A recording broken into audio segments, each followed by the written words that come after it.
guys, welcome to Southern California EMS Training Institute. My name's Tyler. Today we're going to be talking about traction splints and how to appropriately put this on our patient and how to actually immobilize what we would use this for is a mid-shaft femur fracture. So here we go. All right, so we actually have three different types of traction splints. We have our Sager traction splints, also known as our unipolar, our hair traction, also known as our bipolar, our largest splint, actually one that we don't see quite in the field quite often, quite as often anymore.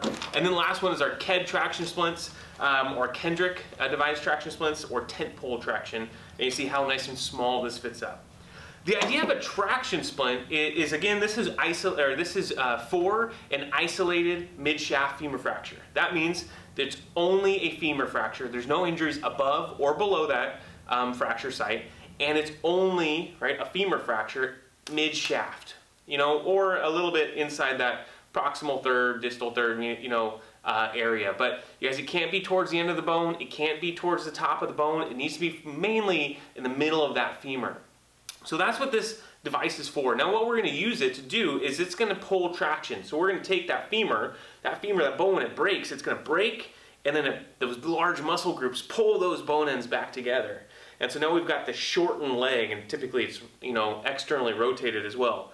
So we're going to take this device and we're going to pull these bone ends back apart, and we're going to realign those bone ends. This is going to do a couple things for us. Number one, it's going to really help decrease our patient's pain, right? Because when those bone ends are aligned properly, it's going to be much more comfortable for the patient. Also, it's going to decrease bleeding. When those bone ends break apart, right, we're going to have some massive bleeding that goes on in there, and this traction device can really help us provide that relief for our patients.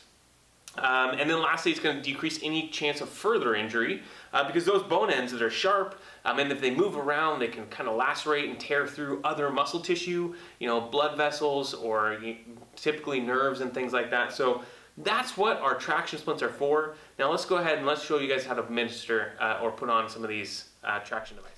Alright guys, so we're going to go over how to apply a Sager traction splint. Now our Sager traction splints are our unipolar traction splints. I'm going to just pull this one out here and set it on the ground along with all my equipment. And I'm going to go ahead and I'm going to show you guys how to appropriately put this on our patient here. Now our unipolar traction splints or our traction splints, most of them all come with similar features. And I want to point this out really quick. Our unipolar traction splint, Sager one, comes with a heel strap. All right, all traction splints should have a heel strap. And they're also going to have a hip strap. All right, they should also all have a hip strap. The last thing they have are additional straps to attach the splint onto the leg. And I'm going to show you guys how to set up all these different features, but those are three common features that you're going to see with pretty much every traction splint. Now, we're going to go ahead and follow the appropriate rules of splinting. So our rules for splinting are, again, check CPMS before and after. All right, so BSI scene safety. I need to make sure he's got a good pulse, he's got good motor, sensory function, and he has good cap refill. After this, I'm going to go ahead and say his right femur has been fractured, so I need to cut and expose. So we're going to cut and expose all the way up to our injury site. And actually take a look at that break. So I'm going to expose this wound, see what's going on here. And if there's any open injuries or open femur fractures, I need to address that wound before I put that splint on. After that, we're going to go ahead and get ready to apply our splint. Now our splint, the unipolar splint, goes actually in between his legs. All right, so we're going to go ahead and slide this all the way up. Ask him to get comfortable. All right, and the first thing I do, without moving his leg very much at all, is I'm going to apply this hip strap. So it's going to come all the way up here, and I'm just going to get this hip strap on. This hip strap should sit really high. It should actually sit up above the neck of his femur. So we need to get that way up almost by his waist and pull it down nice and tight. All right, once that hip strap is on, next thing we're going to do is we're going to put the wheel to heel.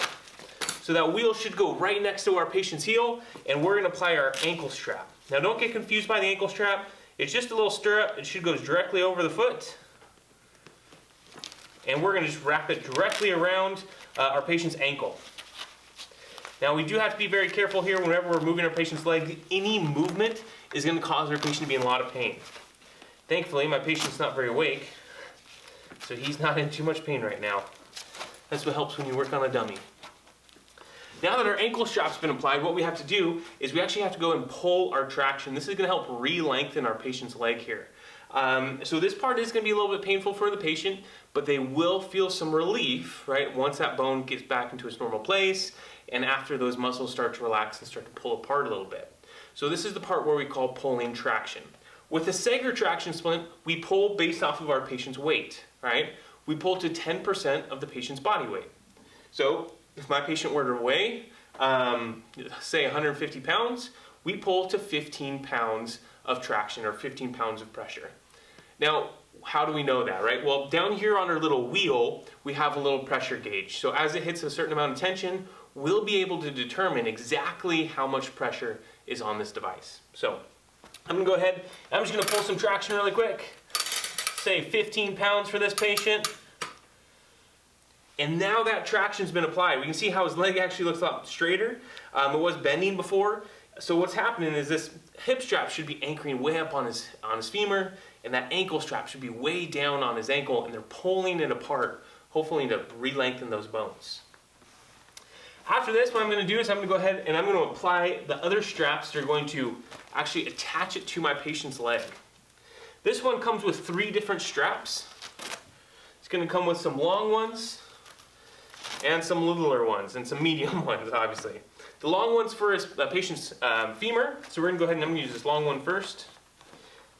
I like to use the knee joint as kind of like a gap, right? I can slide it directly underneath my patient's knee, kind of get it to where I need it. Good, and I'm going to go ahead, I'm going to slide this strap right over actually where that femur's been fractured. I'm going to slide that over. All right, and I'm just going to go ahead and Velcro that down. The next one is going to be the strap that goes over his knee. I'm going to take this one, slide it underneath. Then again, I'm going around the patient's leg and around my patient's, and the splint itself. Around the knee, and the last one, my smallest one, is going to go again underneath my patient's knee. And it's going to go around his calf or his lower leg. All right. Now our traction splint has been applied. We need to go ahead and recheck cap refill, pulse, motor, and sensory function. And then we've done a really good job of splinting the patient's knee, right? Because remember, for splinting, we need to splint the joints, or any fractures, splint the joints above and below. Well, our knee has been splinted with this traction splint, but what we haven't splinted yet is the hip. Unfortunately, this patient can still raise and lower his hip. So best way to do that is either lay the patient supine on a backboard. I prefer a stretcher, but get him in that supine position on something long that's going to help kind of anchor that hip down. And that's going to be the correct way to go ahead and apply this patient's traction splint, immobilizing the patient's knee and the patient's hip in order to isolate and really support this mid-shaft femur fracture. So that's how to apply a Sager traction splint. Thank you guys very much. Hey guys, we're going to show you how to use and apply a Mackendrick traction splint. This personally is my favorite traction splint because it reminds me of camping and setting up a tent. So that is why it's also dubbed the tent pole traction splint. Just like a tent pole. So our traction splints, as you guys remember, all have 3 similar features. They all have an ankle strap, which if I get this thing all unstuck from itself, you'll see that we have 1 ankle strap right here ready to go. Right. I also have 1 hip strap. Here's my hip strap for my Mackendrick traction device. Get that all rolled out. Hip strap I'm going to put up here. And then I also have the 3 straps that I'm going to use to secure my traction splint to my patient's leg. So I've got a yellow one, a red one, and a green one. It's color coded so you can't mess it up. So there we go.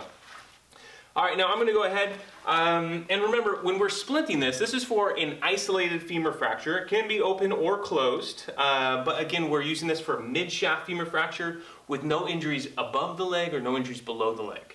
So we would go ahead and follow our rules of splinting, which means we are going to check CPMS before and after, also splint the injuries or the joints above and below, but then also cut and expose and kind of take a look at what's going on here. So I've already used this guy before, so go ahead and take a look and see what's going on here. Now, with my Mackendrick traction splint, one thing does change a little bit. Now, what I do is I actually size this splint, all right, to my patient's uninjured leg. All right, so I'm going to look exactly how far it goes. You should be looking up almost towards like the iliac crest, and then we want this splint to be about 8 to 12 inches past the patient's heel. So I'm going to take this.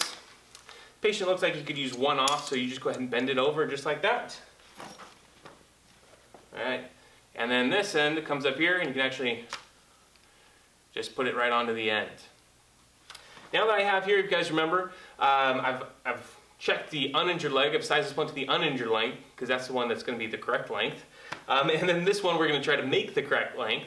So we're going to go ahead and put the hip strap on, then the ankle strap, then pull traction, and then attach the straps that attach the splint to the leg. So we're going to go ahead and do it in that order first. So let's do the hip strap. You guys remember, I like give myself a lot of room. Running any of these things under my patient's knee to decrease any movement, making sure you explain to your patient exactly what's going on. Now, our unipolar traction splint, or our Mackendrick or Sager, that was on the patient's inside of the leg. This splint, however, actually gets attached to the outside of his leg. So we're going to go ahead and buckle this in, get it up nice and high, and pull. It's a nice, good traction here, or nice and tight here. Now that this splint is kind of about 8 to 12 inches past the patient's leg, I'm going to apply the ankle strap. Ankle strap goes right over. Sorry, sir. But if you guys ever see this, stirrup goes just right over his foot and just sits right on top of his ankle. Move some of his pants so you can see that. I'm going to go ahead and take this ankle strap attached to my patient's leg. If you'd like, you could go ahead and get the stirrup to sit kind of nice and even with the patient's bottom of his foot. And now we're going to attach our ankle strap to our traction device. The way we do that is on the very bottom of our ankle strap, we have two tabs. We've got a red one and a yellow one. Well, the yellow one actually gets hooked onto the end of our traction splint. All right, and then the red one's our pull tab.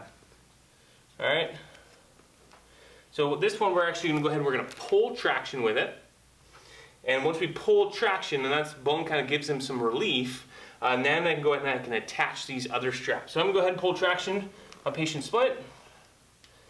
As you can see, what starts to happen is this splint, as we pull traction, will start to bow out a little bit. And that's okay, because we're pulling good traction. Now we want to pull until the legs are about the same length, or until the patient maybe feels some relief of his pain. So once that is done, I can actually leave that right there. Now I'm going to attach my additional straps. These straps help keep it from bowing out, right? And then it helps secure it to that patient's leg. I'm going to start with my red strap first. Again, I like sliding it right underneath my patient's knee. This one's super easy. You're just going to slide it up. It goes right over, right, the patient's femur fracture. Kind of helps keep it all nice and together. This yellow one goes right over my patient's knee.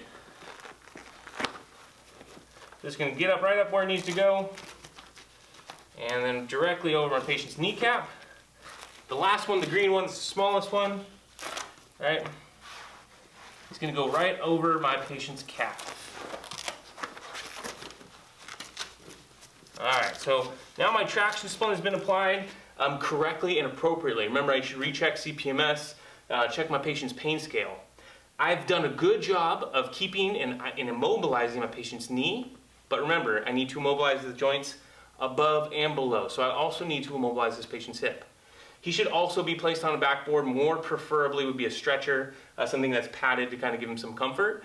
So we'll see if we can't get him maybe lifted up, put onto something nice and flat, and go from there. But that's how to apply a Mackendrick traction splint. Thank you guys very much.